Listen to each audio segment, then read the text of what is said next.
오늘 말씀의 제목은 하나님께는 같으나 우리에게는 다릅니다. 하나님께는 같으나 우리에게는 다릅니다입니다. 2010년도에 일본 항공기 JAL이 파산 위기에 처하게 됐습니다. 그래서 경영의 신이라고 하는 이나모리 가즈오라는 사람이 그 위기를 해결하기 위한 구원투수로 정해져서 오게 됐습니다. 보니까 임원들이 너무 콧대가 높거든요. 그래서 임원들을 대상으로 말을 합니다. 야채 가게 주인도 100원 더 팔겠다고 저렇게 고개 숙이고 애쓰고 있는데 여러분 이런 상황에서 콧대를 좀 꺾어야 되지 않겠습니까? 여러분들 콧대를 꺾고 지금 당장 가서 여러분 물건을 파십시오. 그리고 여러분들의 자존심은 다 버리십시오. 이렇게 얘기했대요. 그 말이 먹혀 들어가서 전체 임원이 다 낮은 마음으로 임했고 결국은 이제 일본 항공이 회생하게 됐다는 이야기를 들었습니다. 이 이야기는요, 꼭 불신자에게만 해당되는 것이 아니고 신자인 우리에게도 해당되는 것이라고 생각합니다. 우리가 때가 있는데 그 때에 각 상황에 따라서 어떻게 해결해야 될까 하는 것을 이 이야기를 통해서 알 수 있고, 특별히 이제 우리가 하나님의 자녀로서 하나님의 자녀들에 대한 말씀이 기록되어 있는 오늘 본문의 말씀을 통해서도 알 수 있을 거라고 생각합니다.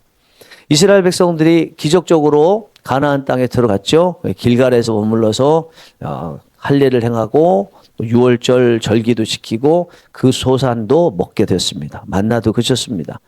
이제는 본격적으로 그 가나안 땅 정복을 시작해야 되는데 딱 처음 맞닥뜨린 것이 거대한 철옹성 여리고성이었습니다. 이 성을 어떻게 정복할까 아무리 생각해도 해법이 안 나오겠죠. 그때 하나님께서 여호수아를 부르시고 해법을 말씀해 주십니다. 그리고 그것을 백성들에게 말하고 실제로 행하라고 말씀하십니다. 그것은 6일 동안 매일 새벽에 침묵으로 돌고 단지 양각 나팔을 든 제사장들만 나팔을 불어라. 그리고 7일 때는 이제는 7바퀴를 돌 때 그때도 똑같은 방식으로 돌고 7바퀴 다 돌고 나면 제사장이 양각 나팔을 길게 불러. 그러면 백성들이 함성을 외치라. 이렇게 말씀을 하셨죠. 그대로 행했더니 정말 칼 하나 무기 하나 쓴 것이 없는데 여리고성이 다 무너져 내렸습니다. 안에 들어가서 성 안에 있는 사람들을 다 이제 처리하고, 그리고 그 어수선한 상황, 막 사람들이 죽고하는 상황인데 여호수아는 두 정탐꾼으로부터 말을 듣고 기생 라합과 그 가족들을 찾아내서 살려 주었습니다. 이 귀한 전쟁에서 이기는 말씀인데 이 이야기를 제가 묵상해 보니까 언제나 그렇듯이 의문 질문부터 시작돼서 설교가 이제 만들어지게 되는데 이번에도 몇 가지 의문이 들었습니다. 그중 한 가지가 뭐냐면 우리가 아이성 전투에 대한 이야기를 알잖아요. 아이성 전투에는 1차에서는 3,000명이 병력이 파송되었고 2차에서는 아간 사건 때문에 10배인 3만 명이 파송됐단 말입니다. 그런데 여리고성에는 말씀해 보면 병력들 전체가 갔어요. 군 병력들. 그러면은 군 병력이 민수기 26장에 보면 약 60만이거든요. 60만 몇 천 얼마인가 그렇게 해요. 그러면 아이성 전투하고 여리고성 전투하고 병력에 있어서도 차이가 60만 만약에 다 갔다 그러면 2차의 아이성 전투가 한 3만 명에 비해서 20배거든요. 그리고 1차로 치자면은 200배란 말입니다. 그리고 전투에서 사용하는 그 전략을 보면 훨씬 여리고성 전략이 복잡해요.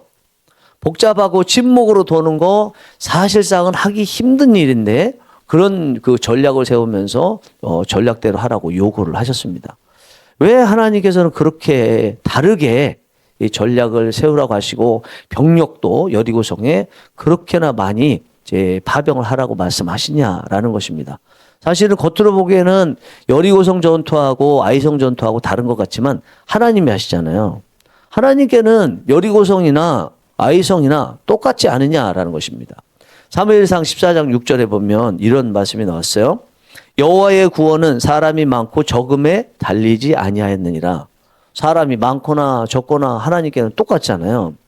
역대하 14장 11절에서는 여호와여 힘이 강한 자와 약한 자 사이에는 주밖에 도와줄 리가 없사오니. 힘이 강한 자든 힘이 약한 자든 언제나 하나님께는 다 똑같다는 얘기가 지금 사무엘상 14장 6절과 역대하 14장 11절의 말씀에서 공통적으로 우리가 빼낼 수 있는 거잖아요. 그러면은 여리고성 또 아이성 겉으로 보기에는 다른 것 같지만 결국은 하나님이 싸우셨다면 그 병력도 다르게 보낼 것도 아니고 싸우는 방법도 다르게 할 것이 아니라 동일하게 하셔도 될 것 같은데 왜 하나님은 다르게 하셨느냐라는 것입니다. 우리가 살아갈 때 그렇게 얘기하잖아요. 하나님께는 감기와 암이 다 똑같습니다. 하나님 그러니 우리 암도 고쳐주시옵소서 이렇게 기도하잖아요. 실제로 그렇지 않습니까? 그럼 그렇게 얘기한다면 오늘 본문에 나와 있는 여리고성의 전쟁 방식이나 병력 투입수나 이것이 뭐 아이성하고 똑같아야 되겠다 생각이 드는데 오늘 본문에 보니까 그렇지 않더라는 것입니다. 왜 하나님은 하나님 면에 있어서 모든 거 다 똑같이 쉽게 간단하게 짧게 해서 하실 수 있는데 이렇게 두 가지가 다르게 전쟁을 하시냐라는 의문이 들게 됩니다. 그거는 하나님께는 감기나 암이나 똑같지만 그러나 우리에게는 감기 따로 주시고 암도 따로 주셨다는 거죠. 만약에 감기나 암이나 하나님 편에서 똑같기 때문에 우리에게도 똑같다는 의미로 주셨다면 굳이 감기라는 이름, 암이라는 이름, 감기라는 질병, 암이라는 질병 다르게 주지 않으셨을 거예요. 정말로 그렇다면. 하나님께는 똑같을지 모르지만 우리에게는 다르게 왔다 그러면 우리는 다르게 대할 수 있어야 된다는 것입니다. 상황이 한 끼 금식해서 될 상황이 있고요. 또 뭐 열흘 금식해야 되는 상황도 있고 또 준비하는 데 있어서 하루 준비해도 될 것이 있고 한 달 준비해야 되는 것들이 있습니다. 그런 것들이 우리에게 다가올 때는 그 상황에 따라서 대처하는 방법도 한 끼 금식할 때 있고 한 달 금식할 때 있고 한 끼 준비할 게 있고 하루 준비할 게 있고 또 한 달 준비할 게 다르다는 그런 자세로 나가야 된다는 것을 오늘 본문에서 보여주고 계시다고 생각해요. 마가복음 7장에 보면요, 마태복음 15장에 나와 있는 이야기하고 또 비슷한데 같다 틀리다 말을 하고 있지만 마가복음 7장의 내용을 보면 헬라의 수로보니게 여인 이야기가 나오잖아요. 학자들은 많이들 이야기하기를 이 헬라의 수로보니게 여인은 아마 귀부인이었을 것이다라고 추정합니다. 왜냐하면 헬라라는 용어를 쓰는 자체가 당시의 지도층을 말하는 것이고 수로보니게는 부유층을 또 말하는 것이고 또 이 딸이 침대에 누워 있었는데 이 침대라는 것을 원어로 보면 당시에 비싼 침대래요. 그리고 이제 이 여인이 대화하는 예수님과의 대화 화법을 보면 뭔가 좀 배운 사람이다. 이런 것을 통해서 이 여인이 아마 귀부인일 가능성이 많다라고 이렇게 추정을 합니다. 근데 이 여인에게 딸이 있었는데 딸의 안에 귀신이 들였어요. 어디를 가도 고칠 수가 없었습니다. 다행히 예수님은 고치실 수 있다는 소문을 들어서 예수님께 찾아오잖아요. 찾아와서 내 딸에게 귀신이 들렸는데 고쳐주세요라고 예수님께 당부를 하니까 예수님께서 자녀의 떡을 취하여 개들에게 주는 것이 마땅하지 아니하니라 라고 마가복음 7장 27절에서 말씀하거든요. 그 얘기는 이 여인을 개로 지금 취급하는 거잖아요. 그럼 이 여인이 귀부인이니까 그 얘기 듣고 화를 내면서 자존심 상해하면서 관둬요. 그러고 떠날 수도 있잖아요. 그런데 다음 절엔 28절에 보니까 올소이다. 그렇지만 그 상에서 떨어지는 부스러기를 개들도 먹나이다. 그렇게 말하잖아요. 맞습니다. 나는 지금 개 같은 게 맞습니다. 나는 사회적 지위는 그렇지 않지만 내 딸에게 귀신이 들린 건 그 상황은 내가 지금 개 같은 상황이 맞습니다. 그래도 은혜는 주십시오. 자녀들의 떡을 취하여 개들에게 주는 것이 마땅하지 않지만 직접 떡은 안 주지만 상에서 떨어지는 부스러기는 주면서 은혜가 임하듯이 부스러기라도 주셔도 그 정도면 주님이 주신다면 우리 딸 분명히 나을 것입니다. 이렇게 말하잖아요. 이 여인은요, 자기의 지위에 딱 생각하면서 예수님께서 개처럼 취급하시는 거 못 받아들이지 않고 자기의 상황을 다 생각하면서 자기 상황에 지금 낮추고 있는 거죠. 지금까지는 한 끼도 금식하지 않아도 될 상황이었지만 지금은 11일 금식해야 되는 상황이구나. 40일을 금식해야 되는 상황이구나. 이렇게 생각하고 지금 자신을 높이고 있는 모습을 볼 수가 있습니다. 어떤 사람에게는 월세가 밀린 문제가 있을 수 있습니다. 어떤 사람에게는 부부간에 말다툼 잠깐 한 것이 문제가 계속 될 수가 있습니다. 어떤 사람은 병원에서들은 그 진단 결과에 대한 말 한마디가 마음속에서 깊이 문제가 자리 잡힐 수 있습니다. 이런 다양한 문제에 대해서 대처할 때는 다양하게 해결할 수 있어야 되는 거죠. 그냥 괜찮다, 아니다, 넘어가서는 안 되고요. 그에 따라서 해결하는 방식이 다 달라야 된다는 것입니다. 기도할 때는 그렇게 기도할 수 있어요. 하나님, 감기나 암이나 하나님께는 똑같지 않습니까? 저의 지금 상황이 암 같은 상황인데 하나님은 감기같이 여기시고 고쳐주시옵소서. 기도할 때는 이런 자세가 필요하죠. 왜냐하면 하나님이 하실 거에 된 거기 때문에 하나님, 내 지금 암 같은 것이 하나님께는 감기처럼 여겨지는 거 그거 가능하지 않습니까? 하는 건 되지만 그러나 다른 상황에 처할 때 우리의 자세는 그에 따라서 달라야 된다는 것을 말씀하는 거죠.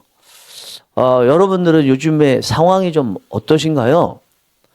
암 같은 상황인가요? 아니면 감기 같은 상황인가요?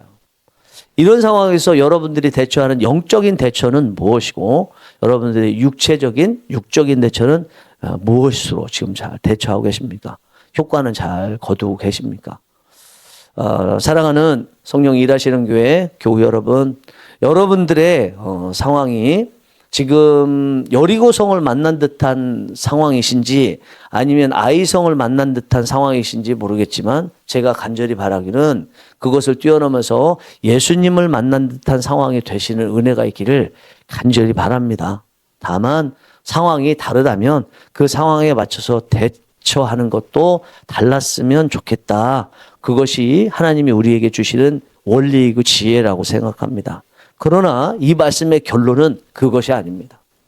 상황이 다 다르기 때문에 다르게 대처해야 되지만 다르게 대처할 때 결국 해야 되는 공통점 하나가 있어요. 하나님께 이 문제를 올려드리는 것은 공통적으로 해야 돼요. 그래서 이 상황이 하나님의 상황이 돼야 되고 하나님께서 해결하시도록 해야 돼요. 그렇게 되면 상황은 다양하지만 해결점은 언제나 똑같습니다. 하나님이 하시면 다 감기 같은 것으로 뒤바뀌게 되는 역사가 일어납니다. 여러분들의 상황에 맞춰서 대처하는 모습도 다르지만 그것은 인간적인 모습이지만 언제나 동일하게 영적으로 이 문제를 하나님께 올려드려서 하나님께서 맡아주셔서 동일한 문제처럼 하나님께서 해결해 주시는 은혜가 있기를 간절히 바랍니다. 기도하시겠습니다.